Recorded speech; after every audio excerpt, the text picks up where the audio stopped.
Hello everyone, I'm recording this in the dark because my hair is pretty wet right now, so I thought I'd have the lights off to basically hide it as well as possible. Now the reason why I'm making this video today is because I'll be honest, I feel like I've made way too many videos talking about my wrist, so I wanted to make a video talking about something completely new and something that I've just kind of started doing for the first time in my life, which although this may sound weird that I'm doing this for the first time ever, I mean by the first time as doing it like at home and actually like committing to it instead of having to be forced at like school, and that is reading. Now I don't really know that many people who actually read on a day-to-day basis.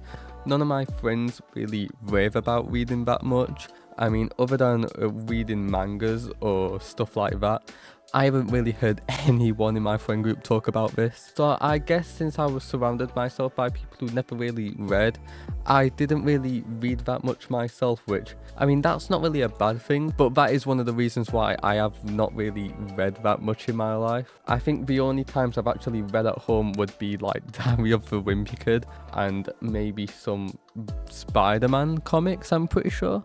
But other than that, completely fresh to reading. However, on podcast, I keep on hearing like how reading is so good, and it makes you feel like fully clear in your mind, and it makes you feel sharp, it makes you feel smarter.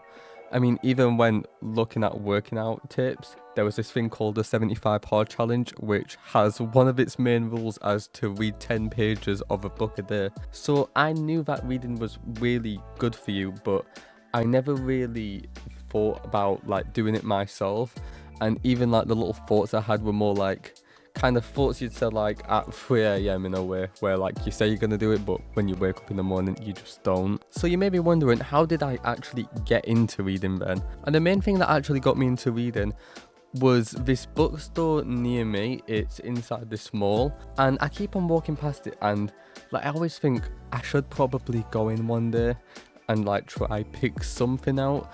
I never did, but I was really bored one day and I had nothing better to do and a decent amount of money to spend, so I decided, you know what, why not go in the bookstore? College is cancelled today, so I might as well just check it out and see what I should get. And I found two books. Number one,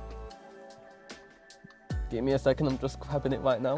I got My Hero Academia Volume 1. It is my favourite anime, so I definitely had to get Volume 1, and by the time Volume 42 comes out, which I think it's already out, but it's just out of stock everywhere, I will get this and then like have them like side by side because I think it looked really cool. I've also finished this, but I didn't really want to talk about this since this is more of like a manga than like an actual book. But the second one I got, you may need to stay here for a while, I'm just going to grab it right now. And that is Atomic Habits. It's a very basic book, I know. There's probably so many more interesting books, some fiction books as well. I mean, this book is kind of more of like a self-help guide, a self-help guide than like an actual book. But I kept on hearing people talking about how this book is really good, and if there was a book to start with, this would probably be it. And by the way, I know it isn't like a fiction book, and I should probably start to read more fiction books in the future. I just kind of want to go through one book at a time because I feel like if I do multiple at once, I'm just going to like kind of like not be like fully invested in every single one. So right now I'm just doing this one right now, and right now I'm kind of, well, I'm not that far into it, but once it's done, then I'll start to read more books. I wanted to tell you how I got into reading and kind of what benefits I've found from it so far. Now, I don't really have the most time to read because whenever I'm not at college, I'm traveling home. Whenever I'm not traveling home, I'm at the gym. Whenever I'm not at the gym, I'm working on YouTube. Whenever I'm not working on YouTube, I'm working on college from home, and whenever I'm not doing that, I'm either eating or sleeping. So fitting in reading to like my time schedule was a little tough at first. So the main thing I did to help me get reading into my day-to-day life basis is basically just to kind of fit it in a time where I'm kind of wasting time. And the main thing that helped me there was that I have an hour-long tram to college every single day there and back. and I usually just scroll on my phone for the entire time or just listen to music. So I thought, why not just kind of replace that time with reading? And I mean, I still listen to music on the tram, but I just kind of listen to lo-fi stuff, because listening to like full-on music gets me like I can't focus on reading because I'm too invested on the music at that point. So I only have 3 college days a week, so that basically makes it so I have 6 times to read a week, which I kind of refuse to read from home, because I kind of like linking my tram visits with reading, because I don't know, it just kind of feels nicer to read on a train. And although that isn't like the most time in the world, it kind of is like the only times I actually like remember to do it. And despite not doing it for a long time, I feel like having it like kind of shorter kind of makes it so I read books a lot slower as well, because if I read books really fast, then I would have to spend a lot more money on books, which I do not want to do right now, especially since I am still jobless right now. But I want to tell you guys the main benefits I've had with reading and how I've kind of found it so far. And one thing I want to say is reading has been one of my favourite parts about my day now. Like, it made my tram visits from like really boring and just kind of a waste of time to something I generally look forward to in the morning. And honestly, I've really enjoyed reading. I feel like it just gives me time to kind of just focus, because as someone who's dealing with like very high levels of anxiety, having time where I can just kind of not think about anything and just kind of read a book, it feels really good. Like, I'm surprised how much it's honestly helped me just like kind of calm me down, or just makes me so my mind's just a little more active before like a full day of college. So yeah, those are the main benefits I've had from reading in general. Now I kind of want to give you tips on what I've learned so far with this book, because this book has surprisingly helped me so much with like a lot of things in my life. And despite not being a long way through it, I kind of wanted to give you guys just some of the things that I've learned so far from it, which I can hopefully give you guys as well, which hopefully you guys will, I guess, take in this information and do better in your day-to-day lives, maybe. Now, the book's kind of like a self-help thing, so it kind of gives you tips on how to like set tasks and how to be more productive with your life, which right now I definitely need, because I feel like I'm constantly not doing enough, yet doing too much at the same time. And this book made me realize that a lot of the tasks I've been like doing have kind of been like a lot more wasted than what they should be. For example, at home, sometimes I'll spend like 10-hour days studying, when instead I could have just spent like the last month doing like 30 minutes a day, and I would have eventually not only done more work, but I would have had to put way less stress on myself. So it kind of gives you tips on making things like a little more easier for yourself, and also like different ways that you should set like different habits for yourself. The main things I've learned from it so far is that instead of setting goals, you should try to set systems for yourself, which basically means instead of just like focusing on like a certain goal, you should probably focus more on the lifestyle you're gonna need to get to that point. For example, instead of me setting a goal of reaching 1,000 subscribers, I should set myself a system of trying to do a single YouTube short a day and a YouTube video every single week. So instead of setting like a single goal which would be pretty far away for myself, I can set more of just like a lifestyle that I'm supposed to do every single day. And over time, I will eventually reach that goal without it feeling like it's constantly far away. Which, although yes, you probably should still set goals for yourself.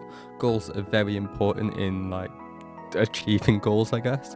But a tip this book has given me is that, for example, if you were in a boxing match and it was you against a certain opponent, both of you have the same exact goals. Both of you have the goals of knocking the other person out and winning, basically. But the thing that separates them is the system they did to get to that point. Because it's not just about having high goals, because, for example, the fighter that wins that match, their reason why they won isn't because of their goal. Yes, it helped him, but the other fighter had the exact same goal. So the goal isn't the main thing that gets you to that point. It's the system you build around it that will get you to get a win, basically.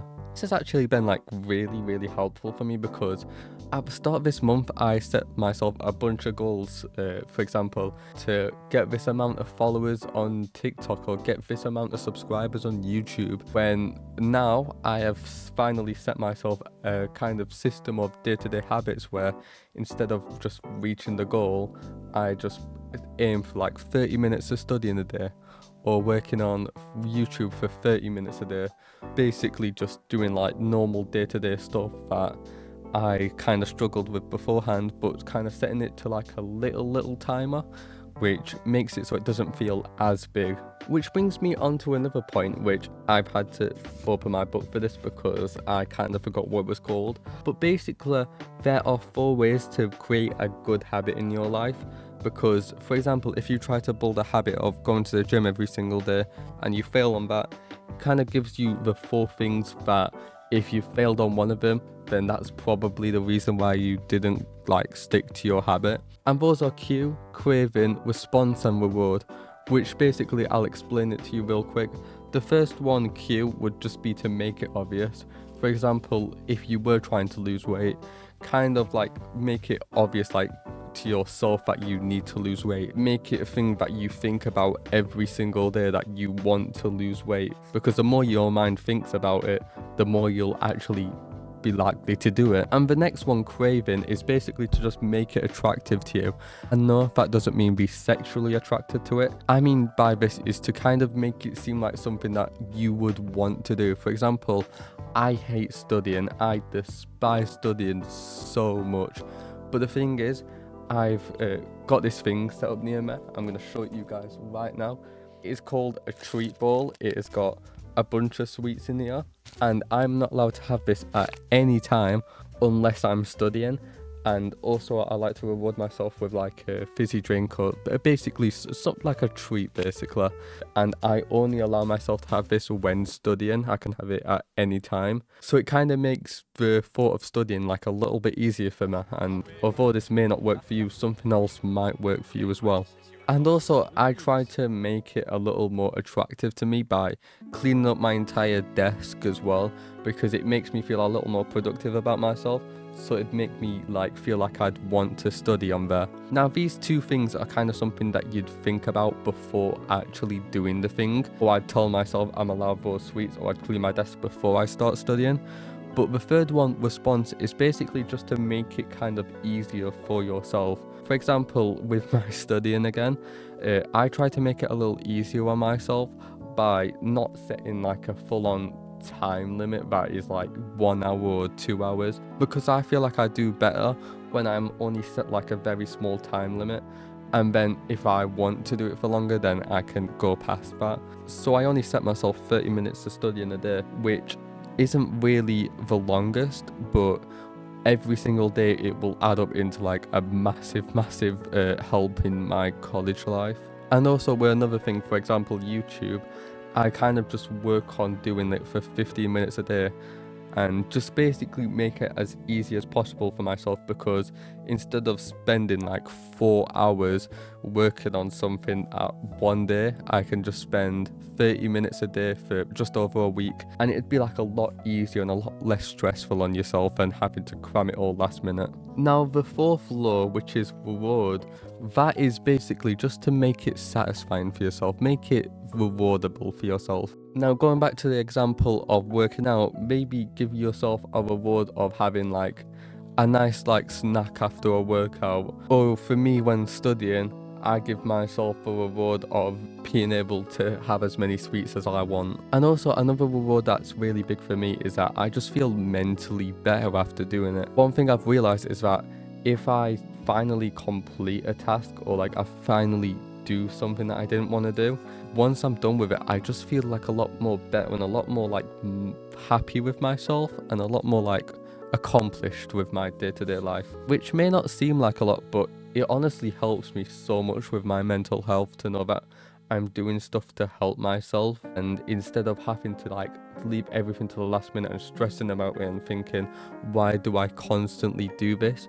I can just do this like every single day, which isn't the most amount of time, but it's enough time for make it so you don't need to just cram everything in and not feel horrible about it for not doing it. But that's all I'm going to speak about when it comes to this book. I'll let you guys read it for yourselves. It is called Atomic Habits. I would recommend you guys reading it if you guys wanted to build better habits for yourself. I am not sponsored, I just find the book really helpful. But anyways, that is the end of today's video. Please give me suggestions on what videos you'd want me to do next, or what books you'd want me to read, because I would definitely like to get into reading more, and since I don't really know that many people who are really interested in reading, having you guys here would be a lot better. But anyways, that'll end the video for today. Hopefully you guys have enjoyed this more kind of mindful video instead of kind of working out or talking about my broken wrist for the 50th time. But anyways, hopefully you guys have enjoyed this video. I definitely have, and I have been Ali, and goodbye.